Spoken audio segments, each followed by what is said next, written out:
The conversion of an ordinary everyday image into three-dimensional topography creates an unexpected representation of the familiar. This encourages inquiry into what causes the familiarity. Discomfort, balance of the image. Such inquiry allows the viewer to observe details which are overlooked, not prevalent in the familiar image, but stand out in the topographic map. Wheel nuts, drain, bottom right. The visual brightness of the topography is uncharacteristic, alien to conventional aesthetic assumptions, yet communicative. A second test was made using video, audio and seismological. The location is a small room with a wooden floor. The source material is controlled and manipulated by the artist and scientist.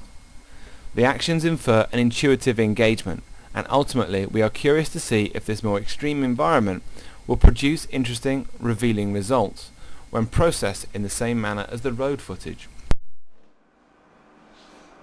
Ready?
The second film gave us the chance to explore the seismic readings.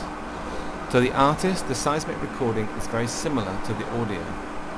The scientist notices huge differences in the waveform size, shape and length, therefore exhibiting the differences in the underlying sources of the recordings, sounds and movement.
It will also allow us to convert sound into physical vibrations and seismic recordings into sound.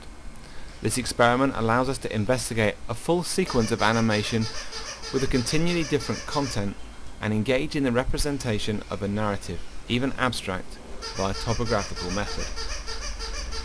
The possibilities that have arisen include an investigation into how science and art collaborations inform a synesthetic experience, how we perceive visual, audio and other sensory information, and the assumptions that we bring with us to interpret them. The project has the potential to explore different approaches to research and investigation. To investigate synesthetic theories by using digitization as a mode of conversion, and to understand the process that occurs and to evaluate theories of perception.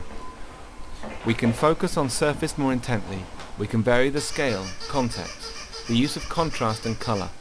The variations lead to a possible relearning of many things, and arriving in a third space, one that is neither in the art or science camp, but is more abstracted than conventions allow for, but is also strangely familiar and revealing.